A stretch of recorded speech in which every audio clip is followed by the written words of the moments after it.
Comics should smell good. It's Wednesday. There's too much stuff to bullshit around here. Oh man, I can't. No. Say Shut up, bullshit. Casey. I'm back. Hi, everybody. I know this is why you're all here.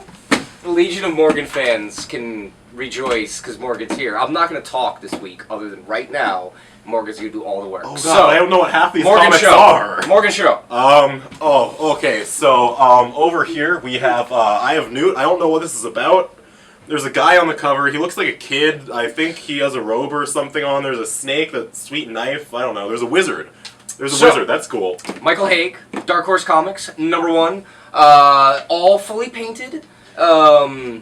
It is Michael Haig. I was right. I totally guessed on that. I don't know who that is. I don't either. He's a new to the world of comic books. This is a... At least as far as we know. We might be as far as totally we know. ignorant. For fans of The Hobbit, for fans of Lord of the Rings, it has wizards and dragons and... Ooh, lots of dragons.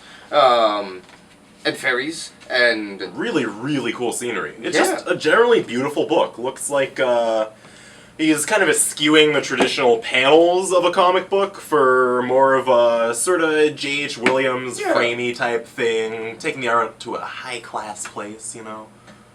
We need more fantasy books. True. It's true. True.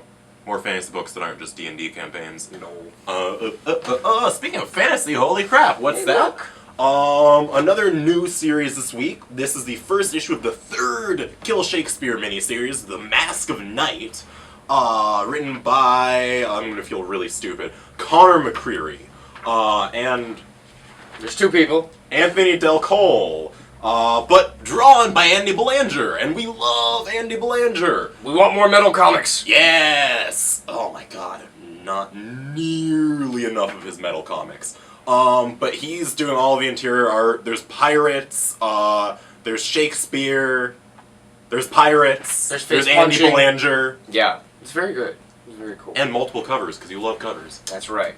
IDW can't do less than one cover. The Woods, very popular, sold out in one day from James Tynion and Michael Dianas. Dialnias? Anyway, he did Amala's Blade, which is really cool, quick steampunk, cyberpunk type of thing. Reprints in, we have #2 as well. Kids, Creepy Woods, Camp Alien Adventure. planets, Yeah. faculty that might just be trying to murder them, like that movie The Faculty with Elijah right. Wood. I would go into some Harvey Danger right now, but I'll save you all from that. Right over my head with that one. Anyways, more comics. So, keeping up on that fantasy tip there, we've got the most recent issue of Thor. This is part 5 of The Last Days of Midgard, which, if you haven't been reading Thor, what are you doing, first of all? Jason Aaron and Asad Ribic have taken Thor and they have him bring the fight to the big corporations, specifically Roxxon, Marvel's giant go-to huge generic corporation does everything awful in the world ever, whose new CEO just happens to be a literal minotaur. Yeah. So, of course, Thor has to come in and smack him with his hammer. That's what Thor does. Yeah, you know. And there's Galactus. Oh yeah, and there's also Galactus fighting you know, old King Thor, because we can't get enough of our multiple Thor timelines. I just want the old King Thor all the time. He's really badass. He's very cool. Speaking of some time travel, this is Teenage Mutant Ninja Turtles, Turtles in Time #1, by I think Sean Allure, Paul Allure, and Ross Campbell, who did the recent Northampton arc. This features the Turtles, dinosaurs, and little cute Krang guys that ride the dinosaurs. Oh, it's so cute! So many tiny Krang. It's so cute. But this is friggin' awesome. There's not only this Turtles book, but there is the regular Turtles book by Mateus Santaluco this week as well. And it's dinosaurs and turtles. Like, what's wrong with you? Aren't you, like, don't you have any, like, purity at heart and you need to in touch with your inner child and stuff? I mean, if you've been feeling bad and you have a bad Wednesday... Turtles and dinosaurs. That's right. And speaking of time, I think it's just about time to go ahead and pass off this video to Will, huh? Mr. Will, huh? Yeah. Maybe. He's back this week. Just like Morgan. But less importantly, because he's not me, you know. I didn't say that. Hey guys, it is good to be back, and let's begin with Original Sin number 4. I'm still recovering from the last issue. I'm not going to give it away, but anyway, so far, as you know, the Watcher was killed. Somebody stole his eyes. His eyes recorded all the big secrets of the Marvel Universe. And then as they did this trail of trying to find the killer, they found dead monsters under the earth, across the universe, weird, crazy radiated bullets. Who's behind it? Just when we thought we were going to get some answers, the Watcher's eyes, one of them got exploded by these weird, bizarre mystery villains. I won't give that away. And then all these secrets of the Marvel Universe started popping out, like Thor has a sister, there's another spider victim, Spider-Man person. And something happened with Bucky Barnes that made him so mad, he did something really crazy. I don't want to give it away, but if you thought last one was a jaw dropper, sorry. This one's even worse. It's really cool. I love the interaction between the Punisher and Doctor Strange. It's like, I want a Doctor Strange Punisher book after reading this. It's really cool. And then these two guys like turn on all the other heroes because all the secrets are coming out. Who's behind it? And then once again, another awesome, crazy last panel. Jason Aaron is just on fire with this great story. Original Sin number 4. There's a lot of Wolverine and there's a lot of X-Men books this week. There's 3 big ones, but I'm going to choose Wolverine and the X-Men. I like it. I love all the heroes that we know and love, but I love the new kids. I mean, this is featuring, you know, Evan and Heidi and Armor. You remember her? All the kids from the school, they're kind of on their own. They're up against the Phoenix Corporation, this weird cult who's kind of obsessed with Quentin becoming the Phoenix and young poor Evan, aka Genesis, turning into the Apocalypse. And Phantom X is in it. It's just really weird. This is probably the strangest of all the books, as this book has always been. But it's just cool to see the younger kids get some spotlight in a really weird storyline. Jason Latour, they're really cool. I like what he's picked up from the previous volume by Jason Aaron, and there's a lot of cool stuff. If you were a fan of Rick Remender's Uncanny X-Force run, there's a lot of storylines that are picked up in here, but it still feels really cool and new. Over to DC, I'll said it before, and I'll keep saying it again. I freaking love Damian. I thought he was a great Robin. This is Batman and Robin, which is now in this issue, Batman and Ra's al Ghul. This is about the hunt for Robin. Basically, Batman has learned that Ra's al Ghul stole Damian's dead body and Talia's dead body. What's he going to do with them? Batman tracks him down, and this is kind of leading up to next month, which will be Robin Rises Omega, which will be a whole new twist. Are they really going to bring Damian back again already? What kind of twisted thing is Ra's al Ghul going to do? And this is Pete Tomasi and Patrick Gleason. I've loved this book. It's one of my favorite Batman books among all of them, and I'm really excited to see where this is going to go. But if the fate of Damian, maybe the beginning of what's going to happen to him, is going to be decided here. Batman Eternal, you know, this is the weekly book that we know the ending. You know, Carmine Falcone's back. There's a gang war in Gotham. Jim Gordon's behind bars. Somehow the team really got on. They took some really weird, crazy stuff this week for this issue, because it's all about Batgirl, this weird scorpion chick. It's really strange. There's this artist, Ian Bertram, kind of reminds me of. There's images in here that are like you're reading All-Star Superman by Morrison and Quietly, but it kind of picks up the ongoing story, but puts in some whole new twist with Batgirl, with Stephanie Brown building up to becoming the Spoiler, and Catwoman changing her role in Gotham City as well. So Batman Eternal number 11, a weird twisted take with a new artist that'll like make you, I don't know, it's gonna be one of those, gonna have kind of opposite opinions, I think, on this one. So over to one of my favorite Image books right now, Alex and Ada. This is the story about a boy and his android girlfriend in love, by Jonathan Luna and Sarah Vaughan. You know, it started out. What I like about this is it's about it's a cool, weird, crazy love story, but it's this commentary about humans and what is being a human. And as Alex has tried to make Ada more human and less machine, what is that doing to their relationship? What is it? Why is it this guy can finally connect with someone and be a human with an android? And then in this twist, they're going to pick on more of what's going on in this entire new future society and the relationships between androids and humans. So Alex and Ada, number 7. I really love this book. And my final book of the week, George A. Romero, the ultimate godfather of zombies. This is George Romero unlimited, without any restraints. You know, when he's doing a movie, there's only so much he can do because of Hollywood special effects. Now, I mean, he's got a great artist. Marvel has let him loose. This is actually the finale of the first act of a 3-act, and basically it's the idea of George Romero in the zombie world he created. It's New York City. The zombies are all around. The zombies are starting to get involved. The vampires are actually ruling the city. The humans don't even know that. And it's the story of this one zombie wrangler and this scientist who may be training this one zombie. And this one zombie may actually start having feelings and can start to reason. And it's actually helping kids escape the other zombies and the vampires. So, once again, it's George Romero doing what he does best with lots of blood and gore and weird zombie awesome effects and an entire New York City filled with zombies and vampires. But making you think, making you question exactly and actually who really are the monsters. So those are my books for the week. Back to you guys. Thanks. All right, thanks, Will. And I take back what I said earlier. You do matter. We love you, Will. But you're still not me.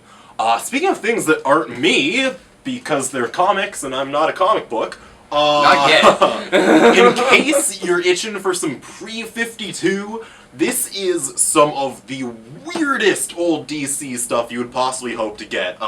This is The Great Disaster, featuring the Atomic Knights. The Atomic Knights, of course, being the totally insane, you know, knights who ride around on giant Dalmatians in an atomic wasteland. Everybody loves Fallout, right? Wouldn't it be better with knights on Dalmatians? Also included in this collection is Hercules Unbound, as well as the one-shot Atlas story by Jack Kirby. Yes, that's Atlas, as in the huge, ripped, like, red-hooded Atlas who, why do you wear a hood but not a shirt? I've always wondered that. I mean, it's $20. Look at the size of this thing. It's a phone book, man. It's huge. Yeah, and it has also a ton of other, sort of lead-up to the Great Disaster stories. Although, no Commandy in there, unfortunately. Well, we'll have to get a whole separate you have volume a whole for separate that. thing for that.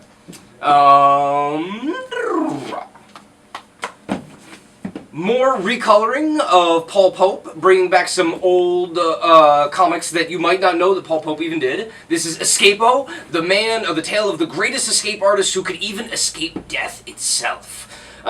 This is a nice new hardcover from Z2 Comics. Colors here by Shea Plummer. This was the era when Paul Pope was into his, like, really awesome, inky, dark, kind of nasty, splash dribble on the page thing. And they colored it, which, may put off some people, but at the same time, try and find that first softcover for less than $25. Yeah, and it's also got an extra 2 pages of ending from the European edition, tons and tons of extra stuff in the back, pinups, whole bunch covers. of process. This is one of my favorite things from Paul Pope. I'm a big fan of like escape artist stuff, and this is kind of his ode to Houdini, kind of superhero Jack Kirby type of stuff. Very great, $25. Escapo, Paul Pope. Oh, right over here from Image, we have the long-awaited return of Sex Criminals. This is issue number 6. Oh god, I would explain what this is about, but I totally just forgot what the main characters' names are because it's been so long since the last issue of this came out. But it's gonna be great, because it's Sex Criminals. Boom.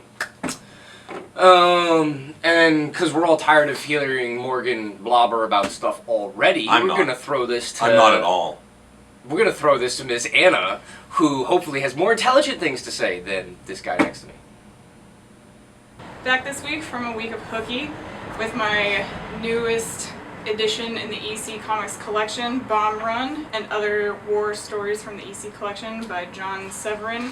Some illustrations by Will Elder, stories written by Harvey Kurtzman, classic 40s comics that are a wonderful addition to anyone's classic comic collection. If you want them to look all super nice, Fantagraphics is also selling these sweet slip cases that you can get online to put them all in succinct order. I like that because I like my collection to look like a pristine library. The boys are going to talk about this one, and you've probably seen it everywhere on the internet, so I'm just going to throw out there that there's a super sweet Brian Lee O'Malley cover for the Wicked and the Divine #1 comic out. It's really pretty. Brian Lee O'Malley doesn't do a lot of covers because he's been working on his new book, which is coming out next month. I just wanted to let you know that he is doing other stuff. Also, a reprint of the first issue of Judge Dredd Mega City 2 Owl of course, City of Owls. Getting my Batman mixed up with my Judge Dredd. By Douglas Wolk, Ulysses Farinas. This is the director's cut, so in addition to getting the original first full, colorful, awesome issue, you get sweet, full script notes in the back. Actually, it's not even the notes, it's the entire script that Douglas sends to Ulysses, and that somewhere in between, they make a comic. It's really awesome to see the process from the beginning to the end, and somehow get this amazing book. Probably, one or two of my favorite ongoing series right now is the Auteur. You guys know this, but I'm going to keep saying it every week because when you love something that much, you can't not say it. It's number 4, close to the end of the first arc. Nathan Rex is having a change of heart, and he wants to turn his murderous movie into a love story. I don't know if he has a lot of heart to give for his book, or for his movie, but he tries to make it work in this issue.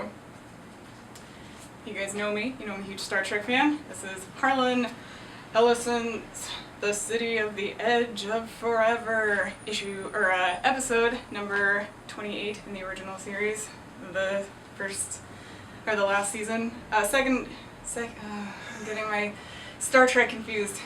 It's the second to last episode of the entire series. This is the original teleplay in comic form. It won a Hugo Award for its teleplay. It's an amazing story, and I think best told in comic. It's a little more serious that way, like Harlan Ellison tends to be. My issue of the week, Chris, it's Polish, this is going to be a hard one for me. Chris Miskowitz and Paul Schmidt, Thomas Alsop, new number 1 from Boom Studios. It's a John Constantine type character. He's a rocker, he's an abuser, he's also a psychic warlock. And the city of New York speaks to him and tells him when she, as a personified person, is in trouble. And he has to use his psychic abilities and sometimes his uncouth drug abilities to worm his way through the city to defend it off from evil occult magic. If you're a fan of John Constantine, fan of Hellblazer, but not a fan of Constantine, you'll probably want to check this book out. That's what I got for this week. Back to you guys. Thank you, Anna, for your intelligent musings. They have saved me from this thing. Oh, no. Thing. Wow. Wow. You have now been degraded to thing status. Do I look orange? I'm not going to go there. Anyway. Speaking of orange sunsets and whatnot. That's pink. Are you colorblind? I am, actually. Do Oh, you I really didn't know you that gotta about rub it you. in? Oh, That's a I'm salt. so That's sorry. a really sensitive. See what I have to deal with? Wow. That was a really... Pink is the color of this comic. Pink and blue. Michael V. Fay brings you another issue of Copra. We've been pronouncing it wrong. It is not Copra. It rhymes with Oprah. But whatever, you know, we butcher everybody's names. But it's Gracie in Miami, and, you know, she beats people up on the beach. What more do you need to know? Speaking of something that actually is orange, oh my god, look at that! We have the Bartkira book! You sure it's not yellow? I'm seeing a lot of yellow. It's a gradient! It's not just one color! Anyways, speaking of yellow, actually, since this is The Simpsons meets Akira, yes, Katsuhiro Otomo's Akira, and yes, The Simpsons as in Matt Groening. Graining. Graining. I'm gonna hit you. I know. Don't ask why this came about, even though I know exactly why it did. Just buy it. This is one of the most beautiful, ridiculous, hugely collaborative efforts of comic making ever. Like, ever. Hundreds and hundreds of artists, myself included. Including Morgan. Did 5 pages each. 5 pages each, recreating the entirety of Akira. But, you know, with the characters replaced by the cast of The Simpsons. Again, do not ask why. No. Just buy it. This is the exhibition book that came from the show at Floating World Comics, which if you didn't go, they have put out the last of the books to stores like us. So once they're gone, they're gone. Yeah, So no more. Get your hands on that. big new number 1 from Image, from the Phonogram team and the Young Avengers team. This is Kieran Gillen, Jamie McKelvey, and Matthew Wilson. This is about, it's called The Wicked and Divine, number 1. This is about 12 gods who are reincarnated as pop stars every, what is it, like 90 years. 90 years. And they are loved, they are hated, and then they die horribly in, what is it, about 90 days or a couple years? I think it's a few years. A few years. It's been a while since I read that original solicitation. Short-lived lifespan, but, it's better to burn out than fade away. But this looks really cool. There is, whoa! I didn't expect that. There's that. There's that. But it starts with this really cool skull, and you got some little Hickman-y design stuff. Yeah, and notice 3 how colors. there's a face on the front page, and then a skull. That's what happens when you don't have tons of ads and recap pages in Oh your my comics. god! Well, it's number 1. I hope there's no recap. But yes, lots of covers. It's already out of print, that kind of thing. It's, buy 2. It's Whatever. cool. Yeah.